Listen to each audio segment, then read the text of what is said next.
to where he's like, I know that if this was a black man chasing two white guys through a carnival down south, something would have happened, probably. Yeah, I mean, maybe it's just a tension builder. And the crowd itself is a tension builder because innocent people get shot.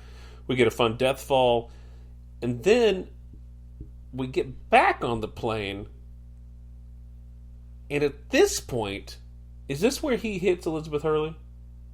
Yes, because he gets back on the plane, and before he fights Rain, he takes out. Yeah, because he when they start turning the plane around is when Hurley comes up. Right. He's hiding behind her. So Cutter sneaks back on the plane, and Rain and his woman number 2 don't know Cutter's back on. So he goes to the cockpit and says, "Hey, circle this plane or circle back around and go back." And they're like, "You got it."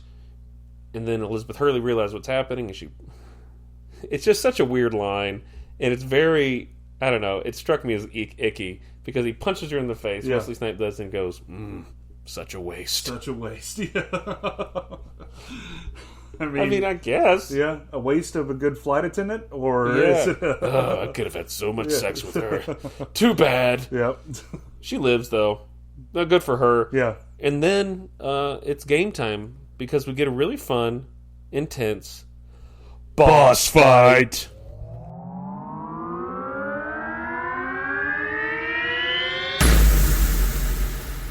Boss fight.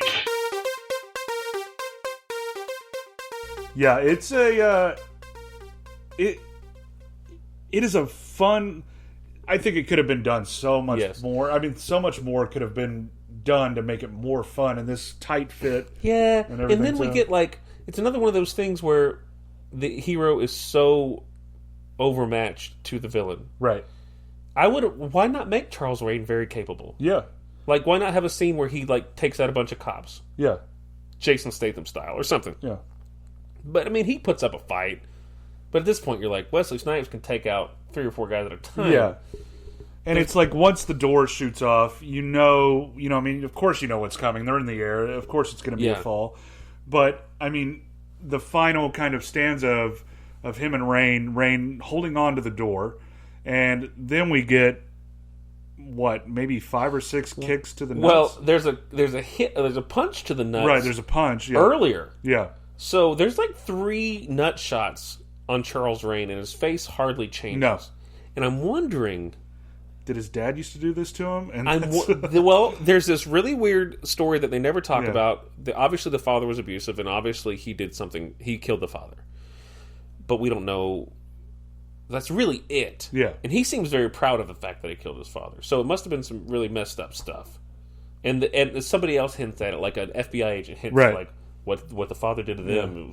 It was, So it's just a weird, untouched on thing. Did his dad mutilate his genitals? Yeah, I mean, serious question. Yeah, because Wesley Snipes punches him straight on in the dick, and Charles Wayne just sort of gives a face like, that tea tasted weird, like my taste when I tasted the rum.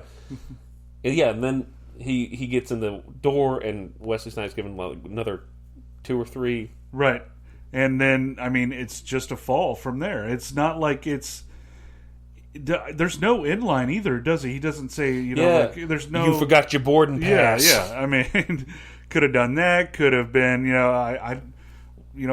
whites don't fly coach, or I don't know what. Something. I mean, I don't know anything, man. But, I mean, he could have said, I told you to bet on black or something like that, or, he could have brought back, and speaking of that... Yeah, we never even touched on that. We didn't touch on my favorite part, and I guess it's fitting that it's for last. So that's the boss fight. That's how Charles Rain dies. He gets, at the end, he gets the girl. Everything's good.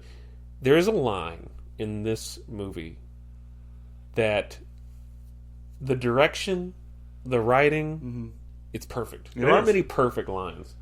The camera, the zooming in on him, everything. So you get let's think about this. Here's Johnny.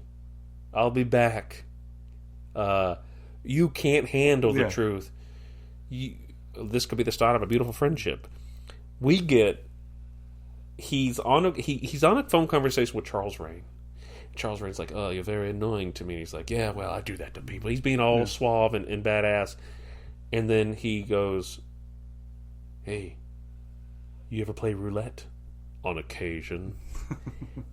Cuts back to Wesley Snipes. Camera runs at him, to a full, from a 3/4 shot to like a full zoom in face, and Wesley Snipes nails it, and he goes, "Always bet on black," and hangs up on his ass. Yeah, and it's so good. It is, and it just like every time, even as a kid though, and seeing that, just like hanging up and just knowing that Charles Rain is like 50 feet away from him or something. Yeah, he's like one floor up. Yeah, just okay. It's a line that is so cheesy. Yeah, but I think it's one of the beauties of action movies, like, and maybe acting in general. You can have a stupid line, but man, if you commit to it, if you find that right person, and tell people, Adam, not to jump in, but tell people what you always remembered it as. I always remembered it as everything else was the same except the game. So he's like, "Oh, you're annoying me." He's like, "Yeah, well, I do that to people." And then he goes, "Hey, Rain, you ever play blackjack?" "On occasion. Always bet on black." Just takes up and what? And I was trying to, like, I've thought about this movie throughout my life, like, since I've seen it, and I was like, I guess, is that one? And I was like, is that a blackjack thing? Like, if it's a black card, right. Yeah, okay, it's okay, go. Double down.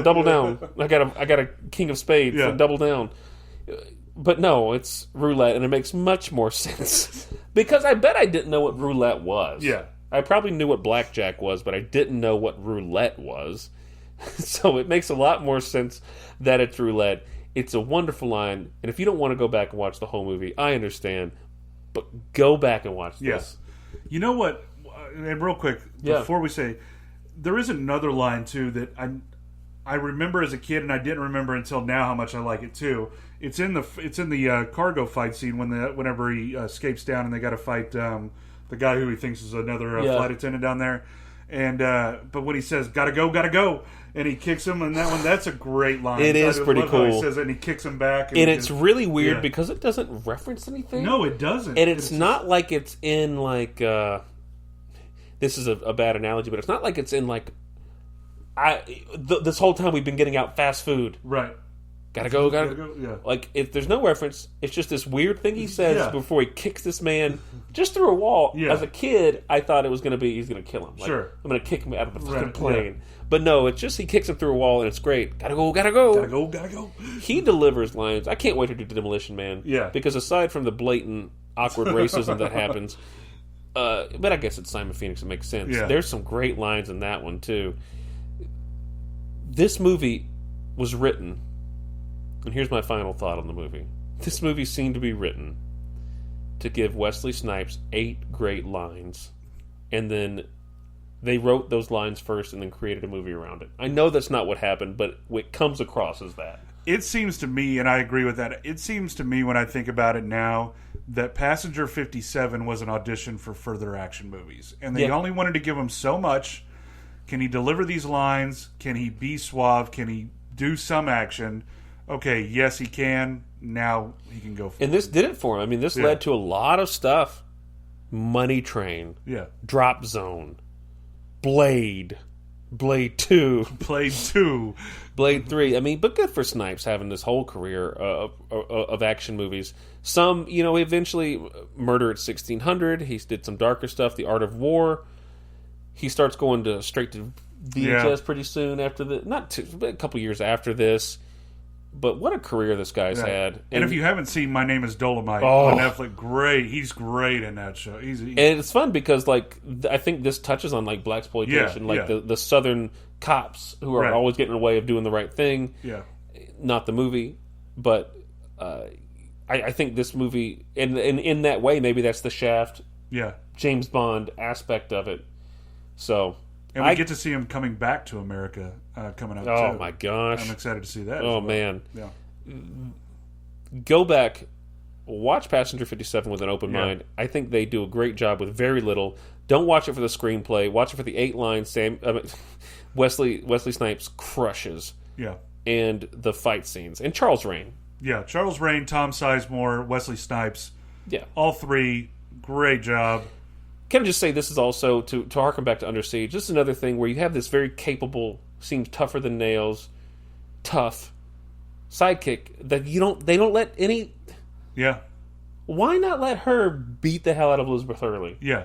That would have been great. It would have been great, yeah. Like, she doesn't have to take her hand on hand. Right. She can just sneak up behind her, hit her with a frying pan or something, and Wesley Snipes is like, oh, nice hit. Yeah.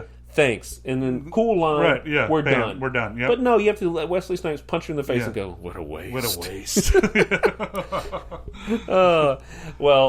That's it for Passenger 57. Thank you to Captain Morgan's for unknowingly sponsoring our podcast. Thick rum. Your rum is thick and flavorful. So thank you for that. And if you're listening out there, always bet on black. And thank you so much for joining us on Bullets, Bourbon, and Karate. See you next week. Good night. You ever play roulette?